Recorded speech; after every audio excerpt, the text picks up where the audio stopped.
मित्रों, जिस विषय पर हम लोग आज चर्चा करेंगे वो है सत्य से स्वतंत्रता।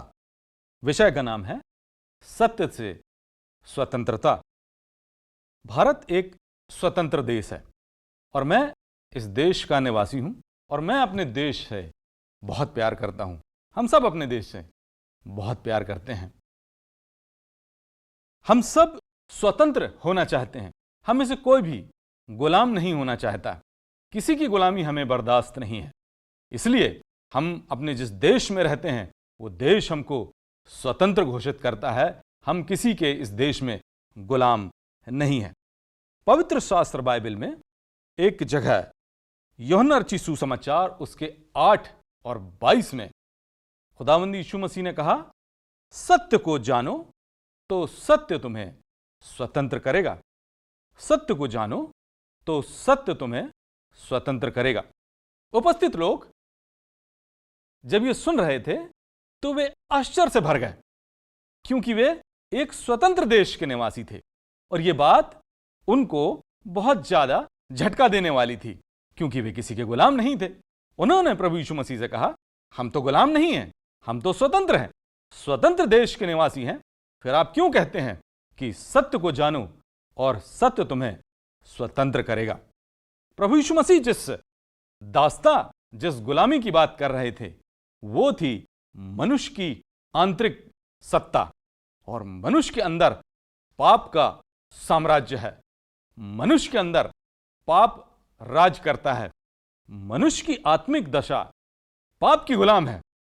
चाहे वो किसी भी धर्म का हो, चाहे वो किसी भी देश का हो, चाहे वो कैसे भी कपड़े पहनता हो, या वो गरीब हो या वो अमीर है, वो आंतरिक रूप से पाप का गुलाम। पवित्र शास्त्र में रोमियो उसका 7 उसके 14 में मानव की विवशता और पाप की सत्ता का जबरदस्त वर्णन किया गया है। वहां पर बाइबल कहती है, जो मैं करना चाहता हूं वो मैं कर नहीं पाता हूं और जो करना चाहता हूं वो मुझसे हो नहीं पाता।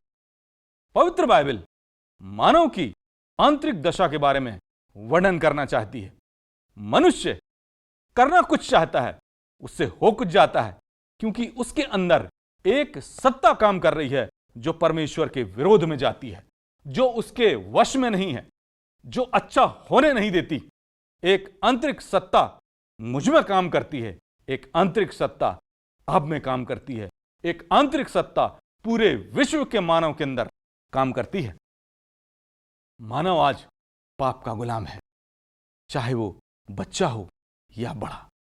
माता के गर्भ से ही व्यक्ति पापी है। पाप के कारण उसका जन्म होता है। पवित्र शास्त्र बाइबल में लिखा है। पवित्र शास्त्र बाइबल में यह भी लिखा है कि मनुष्य क्यों पाप में है, इस दशा में वो कब से आ गया। पवित्र शास्त्र बाइबल में यशाया नबी की किताब उसका 5 अध्याय और उसके 13वें वचन में ऐसे लिखा है कि मेरी प्रजा अज्ञानता की वजह से बंधुआई में चली जाती है। यशाया उसका 5 उसके 13वें वचन में लिखा है, मेरी प्रजा अज्ञानता के कारण बंधुआई में चली जाती है, गुलामी में चली जाती है, दास हो जाती है। किस बात से? क्योंकि वो परमेश्वर का ज्ञान नहीं रखते। मित्रों, ये विश्व ज्ञान की पराकाष्ठा में है। ज्ञान भरा हुआ है, पर एक चीज का ज्ञान किसी के पास नहीं है कि परमेश्वर कौन है, परमेश्वर ने मुझे यहां क्यों भेजा, मेरा परमेश्वर के साथ क्या नाता है। बस इस बात का अभाव है और ज्ञान तो चरम सीमा पर है। परंतु परमेश्वर का ज्ञान मनुष्य को आज ना रहने के कारण पाप ने उसके पूरे व्यक्तित्व पर, संपूर्ण व्यक्तित्व पर अपना राज जमा रखा है। मित्रों, आज मनुष्य पाप का दास इसलिए है क्योंकि वे परमेश्वर की भलाई को नहीं जानते, क्योंकि वे परमेश्वर को जानना नहीं चाहते। परमेश्वर के विषय में वे अज्ञान है, परंतु पाप के विषय में वे लगातार जानना चाहते हैं। इसलिए पाप ने पूरे मानव जाति पर अपना अधिकार कर लिया। पवित्र शास्त्र बाइबल उसके रोमियो उसके 5 और 8 में यह बताते हैं परंतु परमेश्वर हम पर अपने प्रेम को इस रीति से प्रकट करते हैं कि जब हम पापी ही थे तभी मसीह हमारे लिए मरे।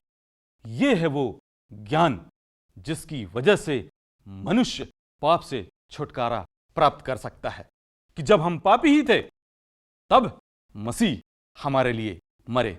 यीशु मसीह का क्रूस पर बलिदान होना पाप के लिए बड़ा भारी नुकसान है। मानव जाति सिर्फ इस बात पर विश्वास करे तो वो बच सकती है और पाप से उसे छुटकारा मिल सकता है। प्रभु यीशु मसीह का बलिदान समस्त मानव जाति के पाप के छुटकारे के लिए परमेश्वर का एक संदेश लेकर आता है। यह घोषणा है कि मानव जाति पाप से बच सकती है यदि वो सिर्फ प्रभु यीशु मसीह के बलिदान पर विश्वास करे। कितने लोग आज पापी जीवन में अपना पूरा जीवन विनाश की ओर लेकर जा रहे हैं। यदि आप इस सत्य को जानेंगे, जरूर ये सत्य आपको स्वतंत्र करेगा और आज ही परमेश्वर से आपका मिलाप हो जाएगा। पापी जीवन को त्यागें और परमेश्वर के ज्ञान की ओर बढ़ें। परमेश्वर आपको बहुत आशीष दे। धन्यवाद।